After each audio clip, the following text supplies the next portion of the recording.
जो हिमांशी नरवाल उनकी धर्मपत्नी जिनकी तस्वीर देखी, उनके हाथों की मेहंदी का रंग भी अभी नहीं उतरा होगा। और आज वो अपने पति के साथ जब घूमने गई थी तो हजार सपने उनकी आंखों में रहे होंगे, लेकिन आज वो अपने पति के पार्थिव शरीर के साथ इस घर में आएंगी अब से कुछ देर बाद। और यहाँ पर जो तमाम लोग हैं वो भी हम एक बार तस्वीर दिखा दें। वो सुबह से बैठे हुए हैं। उनकी दादा की तबीयत बहुत ख़राब हो गई है। इस खबर को सुनकर उनका बीपी लो हो चुका है। तमाम जो लोग हैं वो यहाँ पर मौजूद हैं। उनके चाचा, उनके मामा मौजूद हैं। और चूँकि उनके पिता और बहन और ससुर तो उनके साथी हैं जो दिल्ली से आ चुके हैं। आप सर यहीं के? नहीं, मैं तो अच्छा, यहाँ विनय नरवाल जी के बारे में आपने भी सुना होगा?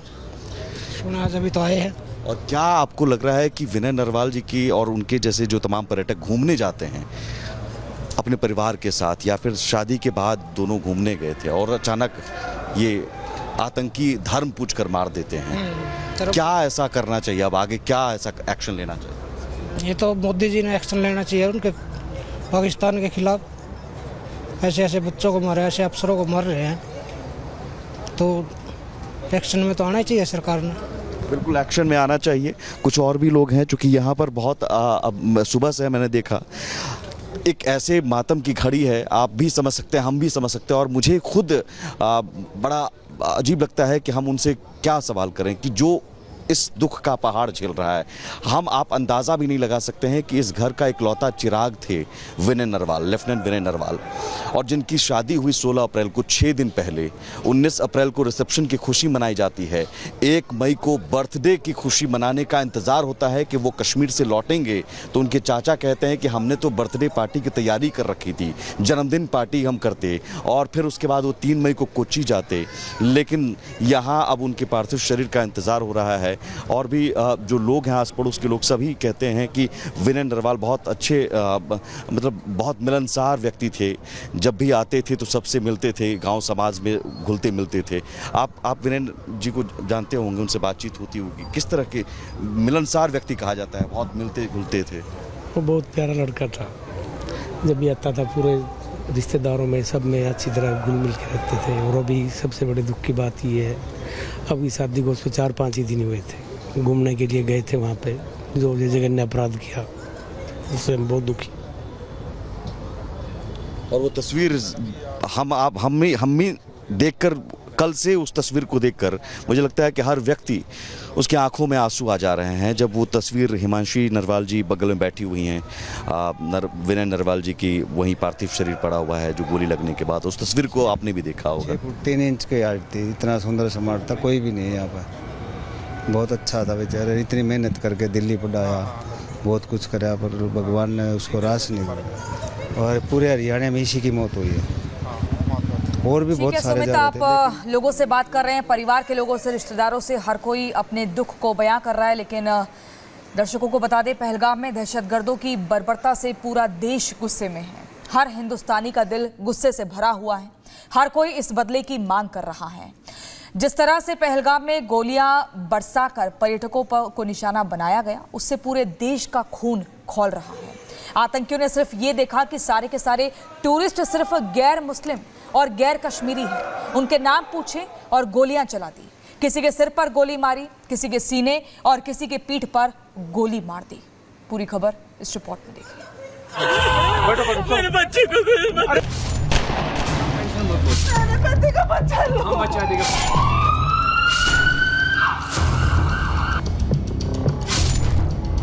मेरा पति साइड में था, एक इंसान है, उसने उसको गोली मार दी यहाँ पे। उसने बोला कि शायद मुस्लिम नहीं है, उसने उसको गोली मार दी। जब उन्होंने कहा कि हमको भी गोली मार दो, तो जो टेररिस्ट थे उन्होंने कहा कि हम आपको गोली नहीं मारेंगे, हम चाहते हैं कि आप अपनी सरकार को जाकर के बताएं। आतंकियों की बर्बरता, नाम पूछकर की हत्या। पहले धर्म पूछा, फिर माथे पर मार दी गोली। मैडम कोई बात नहीं, कश्मीर ने आतंक के जख्म तो दशकों तक अपने सीने पर खाए हैं, लेकिन पर्यटकों तक दहशत की आंच अब तक नहीं आई थी। मैडम आप कोई टेंशन मत लें, हम साथ में। अरे मैडम, ये प्रेसिडेंट साथ आया है, आपको किसी चीज का डरने का नहीं, हम साथ में आपको किसी को क्या हुआ है, आपने क्या देखा है यहाँ पे? ये पर्यटक है जो कश्मीर घूमने के लिए पहुंचे थे, लेकिन आतंकी हमले के बाद खून से सने ये टूरिस्ट मदद की गुहार लगा रहे थे। Please ask for help. We don't need Okay, don't worry. You okay? You need a water, sir? Sir, we'll manage. Just ask for help. Okay, first you give the hands water, drop of water. Take a drop of water, sir, please. Jammu Kashmir के पहलगाम में दहशतगर्दों की कायराना हरकत से पूरा देश सन्न है और ये तस्वीर चीख चीख कर गवाही दे रही है, सबूत पेश कर रही है आतंकियों के खौफनाक इरादे की। इस महिला को सुहागन बने चंद दिन हुए थे, लेकिन आतंकियों ने इनकी मांग सूनी कर दी। हिमांशी की शादी नेवी ऑफिसर विनय नरवाल से 16 अप्रैल को हुई थी। वो पहलगाम घूमने गए थे, लेकिन आतंकी पहले उन्हें साइड ले गए, धर्म पूछा और फिर गोली मार दी। भेलपुरी खाड़ी से मेरा पति साइड में था, एक इंसान आया, उसने उसको गोली मार दी। यहाँ पे उसने बोला कि शायद मुस्लिम नहीं है, उसने उसको गोली मार दी। वापस तो नहीं आ सकता जी, जो मतलब एक बार यहाँ से चला गया वापस तो नहीं आएगा, लेकिन भविष्य में बड़ा सतर्क रहने की ज़रूरत है इन लोगों से जो इस टाइप की घटना करते हैं या जो इस टाइप की घटना जो करते हैं उनको ये उनके लिए काम करते हैं जी, उनको पोषित करने का काम करते हैं लोग जो भी है, उनके खिलाफ बड़ा एक्शन लेने की जरूरत है जी। ये कानपुर के रहने वाले शुभम द्विवेदी है जो कानपुर के कारोबारी संजय द्विवेदी के बेटे हैं। 13 फरवरी को शादी हुई थी। 18 अप्रैल को परिवार के साथ जम्मू कश्मीर घूमने गए और वहीं पर दहशतगर्दों ने धर्म पूछा और फिर माथे के बीचों बीच गोली मारकर हत्या कर दी। मौत की खबर जैसे ही घर तक पहुंची, वहां कोहराम मच गया। मैंने भाभी को फोन किया, तब उन्होंने बताया कि भैया को गोली मार दी है और सर पे गोली मारी है।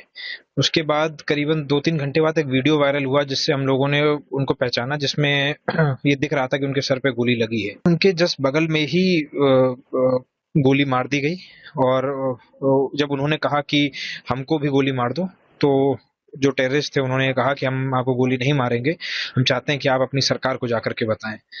तो मेरा सरकार से अनुरोध है कि जिस तरीके की ये हत्या हुई है, एक तरीके का जेनोसाइड वहां पर हुआ है और उसका बदला सरकार ले, लेकिन अभी पहली प्राथमिकता के तौर पे हमारे भाई का शव हमको, आप लोगों के माध्यम से मैं यही रिक्वेस्ट करूंगी, हमारे भाई का शव हम लोगों को बस दिलवा दिया जाए। इस आतंकी हमले में जिन लोगों की जान गई उसमें कर्नाटक के एक मंजूनाथ भी है। मंजूनाथ शिमोगा से अपनी पत्नी पल्लवी और बेटे के साथ पहलगाम घूमने गए थे, जहां उन्होंने वीडियो बनाया और फोटो खिंचवाई। लेकिन बच्चे और पत्नी को क्या पता था कि मंजूनाथ के साथ उनकी आखिरी फोटो होगी। मंजूनाथ को पकड़ा, जाति पूछी और फिर गोली मार दी। बदहवास हालत में पत्नी और बेटा बस मदद की गुहार लगाते नजर आए। बिहार के रहने वाले और हैदराबाद में तैनात आईबी अधिकारी मनीष रंजन, पुणे के रहने वाले संतोष जगदले, अमेरिका से घूमने आए इंजीनियर बितान अधिकारी, कर्नाटक के ही भारत भूषण, महाराष्ट्र के अतुल मोने, ये वो नाम है जो आतंकियों की गोली के शिकार हुए हैं और आज इन सभी के परिवार में कोहराम मचा है। बहुत ही शॉकिंग न्यूज़ थी हमारे लिए कि आज 25 साल से हम लोग साथ में रह रहे हैं। आज वो हमारे सोसाइटी के कमेटी मेंबर हैं, मैं यहाँ पे सेक्रेटरी हूँ, लेकिन कभी ऐसा हमारा बेबनाव नहीं था, किसी के साथ उनका बेबनाव नहीं। पूरी सोसाइटी हमारे एक साथ रहती है। एकदम ही हमको पूरा सोसाइटी को हमको शौक हुआ। जो सोसाइटी के यहाँ पे पुराने मेंबर थे जो यहाँ से कहीं छोड़ के दूसरी जगह गए, तो उनके भी रात को हमको फ़ोन आ रहे हैं, वो भी वहाँ पे रोने जैसा कर रहे हैं कि बहुत ही निंदनीय घटना हुई है ये, और हमारे लिए बहुत ही दुखद घटना है ये। देश के कोने कोने से पर्यटक घूमने आए थे, लेकिन उन्हें क्या पता था कि जहां वो मौज मस्ती के लिए जा रहे हैं, वहां दहशतगर्द के रूप में काल उनका इंतजार कर रहा है। Bureau report, Republic Bharat.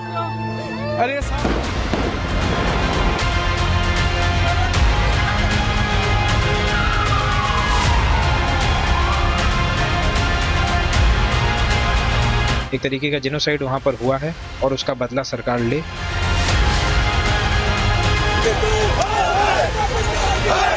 लगातार आतंक विरोधी अभियान जारी है। सुरक्षा बलों की कोशिश ये है कि जल्द से जल्द इन 4 आतंकियों को, जिनकी अब पहचान भी हो चुकी है, इन्हें मार गिराया जाए।